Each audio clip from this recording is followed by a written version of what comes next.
Hello. What's going on, you lot? How are you? Hope you're good. Got a couple of cars here. Now,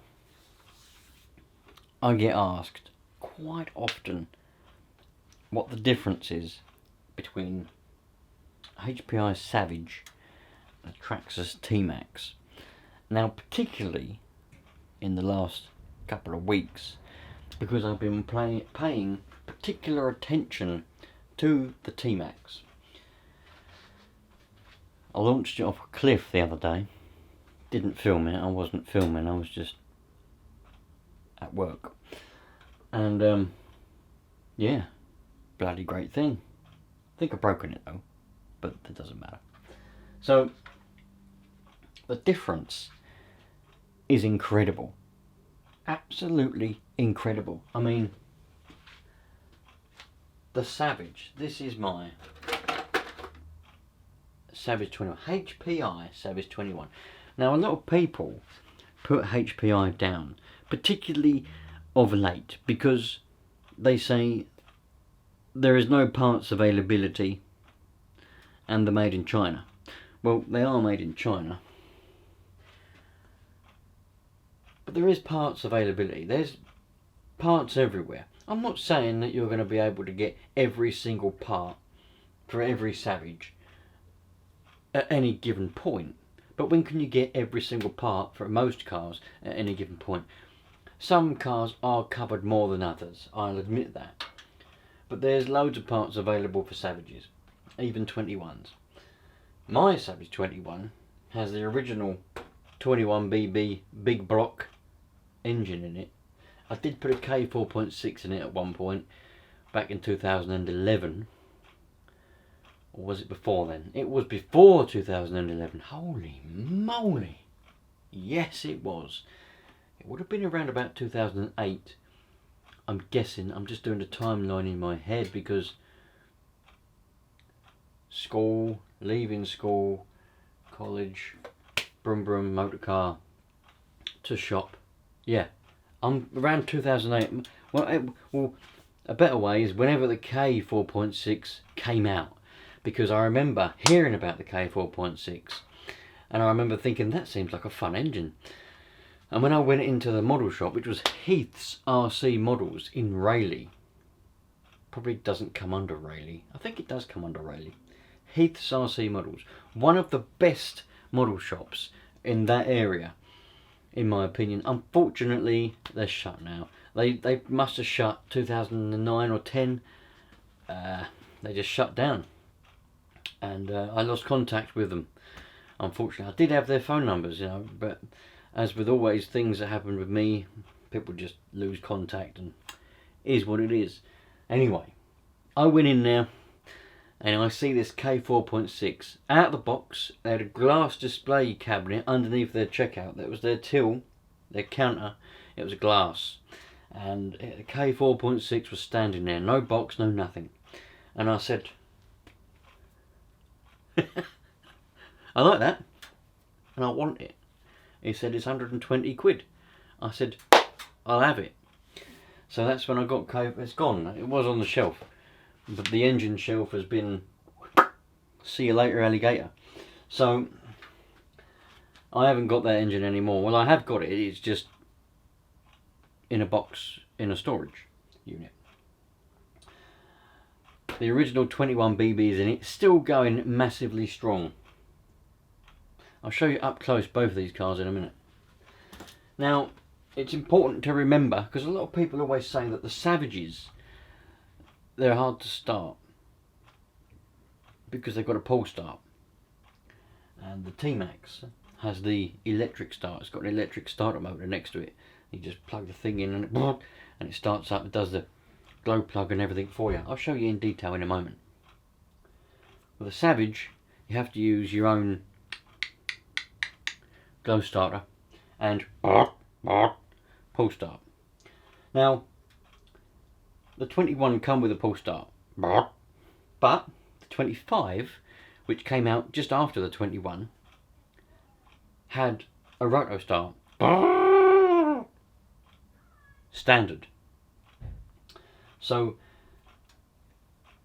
you know, that was a bit better. But that was a 25. That was a 25 BB big block. There's 21 in these, obviously. Savage 21, Savage 25. And there's been Savage X's, Savage 3.5, Savage SS.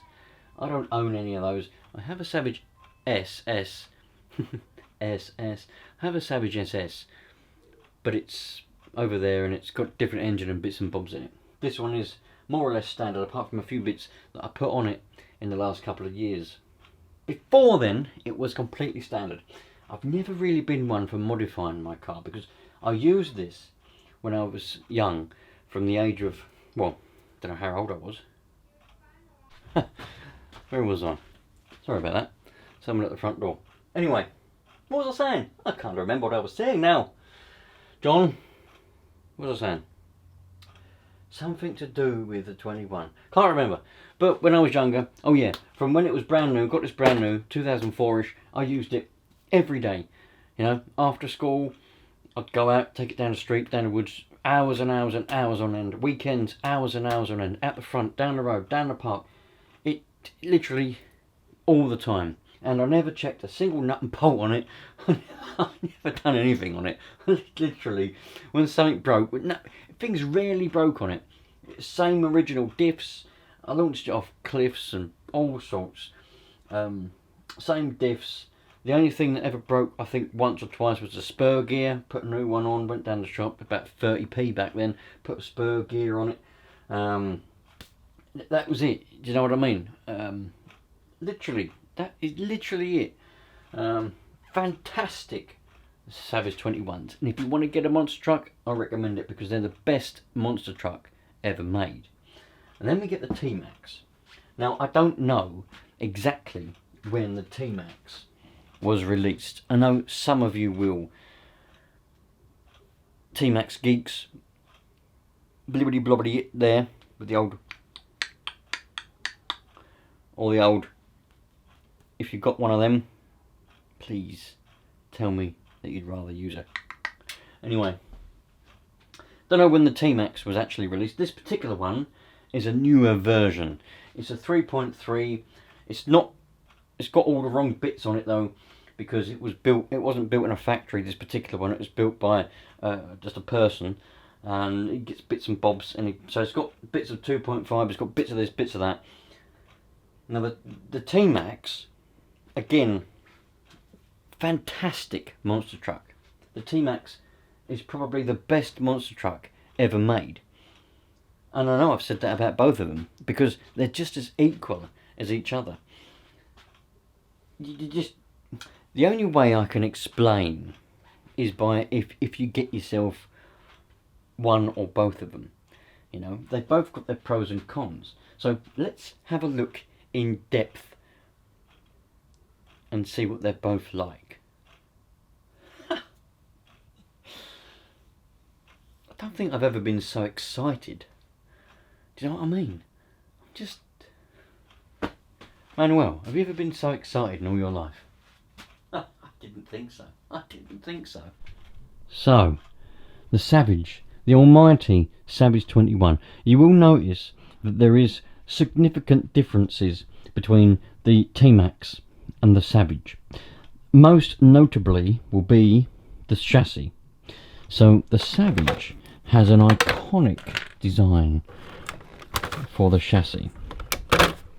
I don't even think there's ever been any Chinese rip-offs, any copies of the Savage. They may well have been, I'm just not aware of them, but surprisingly there hasn't been. Whereas every other monster truck shares the same design. Even this shell, look at this shell, fantastic, the original shell, and it's still going strong, holding up to, you know, more than 25 years of use.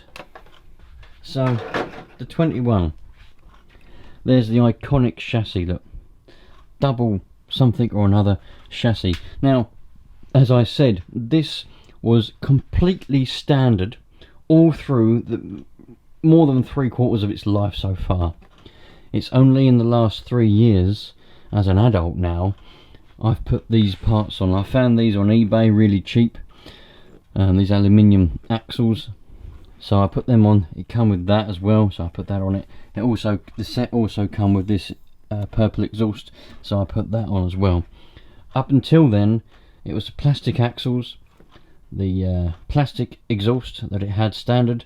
That was plastic standard. Up until then. Now it come with red springs on the shocks standard. The 21 did. That's how you can tell the difference between a 21, a 25 and an SS. Now a Savage 21 has red springs. Now, obviously if someone's changed them, this won't do anything, but assuming that they've not been changed, the 21 has red springs. The 25 has black springs and the SS has blue springs. As I say, that's assuming they've not been changed. The reason these blue ones are on my 21 is because when I changed the suspension on my Savage SS, I decided to put the blue ones on the 21 because the shocks on the 21, the back ones, I'd bent because I'd done so many jumps. One time one snapped off about 2 years ago now, finally snapped off and got jammed underneath and bent the rod. So I thought to myself, well, let's just put the whole suspension from the SS on the 21. The downside is the springs are a little bit too stiff and they push it up a bit higher than I like it. I typically like a monster truck to sit about there somewhere, but these springs push it up too high, so I might change them back at some point. I'll put the red springs on these shocks and that will solve that problem. Didn't come with that air filter. That's probably one of the only mods that I ever did as a kid, was put this air filter on it.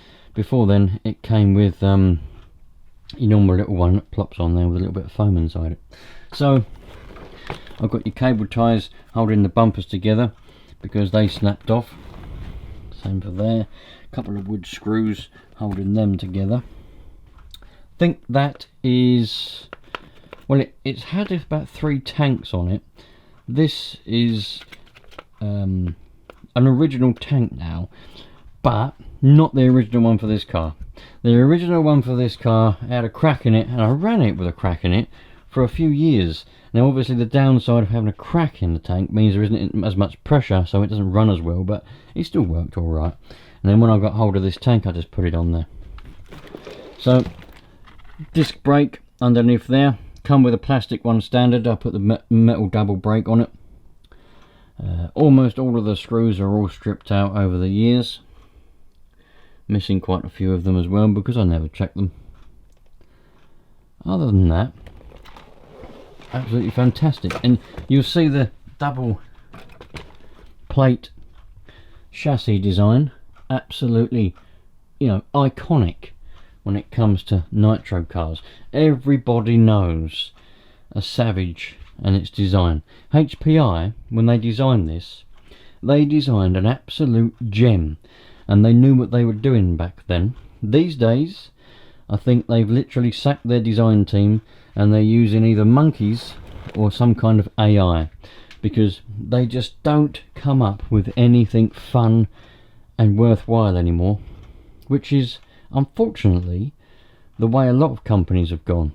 They just, you know, they just don't experiment and don't come up with really cool designs. It's all the same stuff recycled, and you're lucky if you get the same stuff recycled, because a lot of the time they just stop making stuff altogether, and that's the end of that.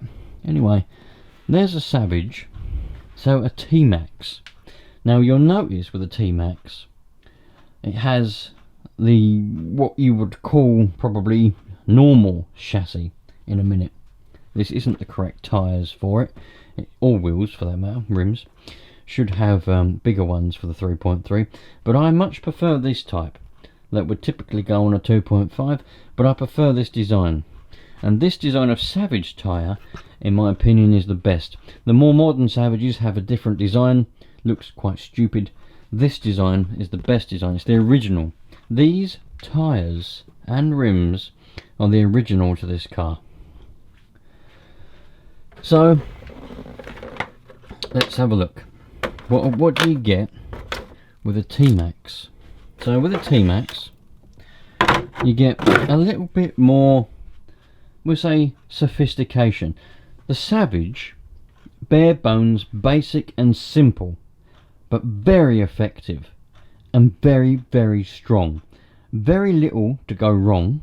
You've literally got a couple of diffs, a gearbox, a receiver with a couple of servos and an engine. That's it. Obviously a pull start which can snap, but and the one-way bearing which can go bad, but listen, you can't have everything perfect, and you have to have things to have things. Whereas the T-MAXX is a lot more sophisticated, less simple, more to go wrong. So you've got a built-in battery there with a charging port, switch, tank, receiver, couple of servos. Now the 3.3 should have reverse. There was an option for a Savage, you could put reverse in yourself. There's a 3-speed gearbox, which this has but doesn't work. I just never set it up properly, so I bought a 3-speed gearbox. It still only has 2 gears because I never bothered to adjust gear 3, so it's never worked. But that's just me, unfortunately. It's just the way I see things. Oh well, never mind. So this one has got the 3-speed gearbox, so you had the choices. You could buy a 3-speed gearbox, and you could also buy a 3-speed with a reverse gearbox, and you had to buy a new servo as well, obviously, and you put that underneath and you could have reverse. The 3.3, there are a year or whatever it is, or a spec where you could pick reverse. I think most 3.3s did come with reverse, but there was something or another where you could pick this and that, or some year or something like that. There's where the reverse servo would go, and it would go ding somewhere in there, there, something like that. This has a 2-speed gearbox, so it's got 2 gears. As I say, this one hasn't got reverse, thank goodness for that. More to go wrong if it has. It's already got quite a lot to go wrong as it is. Comes with this stupid little thing to pinch. You're supposed to do that to stop it, but there's no point in doing that. Just put your finger over the exhaust and have a good time. Comes with this air filter, a standard I do believe. There's your little wire for your glow plug. So you'll notice on the Savage, because they're bare bones and very simple and effective, put your own glow starter in there to ignite your glow plug. This one, you have a little plug, and you have that wire comes out of there, and it goes in down there onto your glow starter. So you don't need an external glow starter. There's your starter motor. That turns your engine over. So really, all you need to do, you don't need to do anything really. Put a bit of nitro in the tank. You can prime it by pulling this off and blowing down it if you want, but you've got the electric start, so you might as well do it the silly way and put your finger over the exhaust once you've put your little wand thing in there. I forget what they call it now. I think they call it a starting wand. Mine is in the pond. Hold on. Right, I've just got it out the pond. There it is. And what you do is you put that on there like that, and then you just go like that. And obviously, providing that you've got nitro in it, that will start up. And yeah, when they designed that, it was bloody revolutionary. Very, very good. The older ones, bear with me a moment. This is an older type of EZ start. Obviously, it's American, so they pronounce a Z as a Z, don't they? Z. So they've made it EZ because it's supposed to sound like easy start. You know, it's an easy start. But it doesn't really work here in England because that's a Z to us, so it's EZ start. But yeah, if you pronounce it how they intended it, easy start. And it was literally that with a battery cable tied to the bottom of it, and you just plug that plug in there, plug that plug in there, and you press the button, and away you go. But they refined it as things went along into this kind of like a wand. Very, very good. I like it a lot. So, although there is more to go wrong, it is more convenient. The only thing is, you have to charge this battery up. It's one more battery to charge, because with the Savage and its pull start, you have to make sure your receiver battery's charged, and your transmitter batteries, and your glow starter. You got a pull start, so you just pull it. I suppose, in a way, because you don't need a glow starter, because it's in here is not really an extra battery to charge, is it? But that being said, if your glow starter goes flat and you've got a spare one, you can always just use that. If you've only got one battery, I suppose you could have two batteries.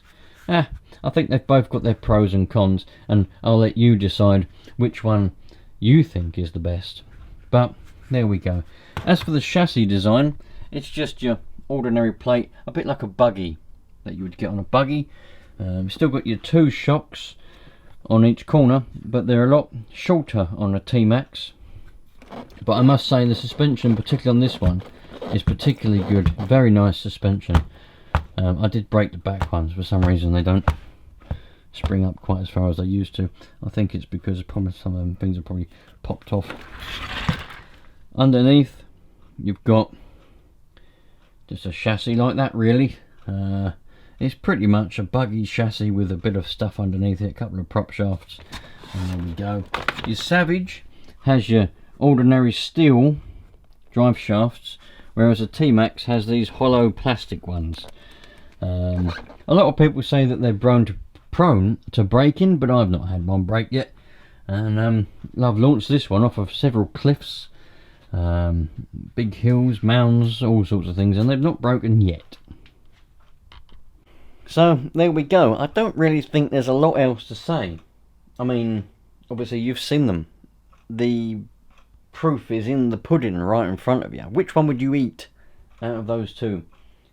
I can't pick. I mean, if I wanted to say, you know, because the Savage, this Savage I've had for 25 years, whatever it's been, since 2004. That's not 25 years, is it? That's 20 years.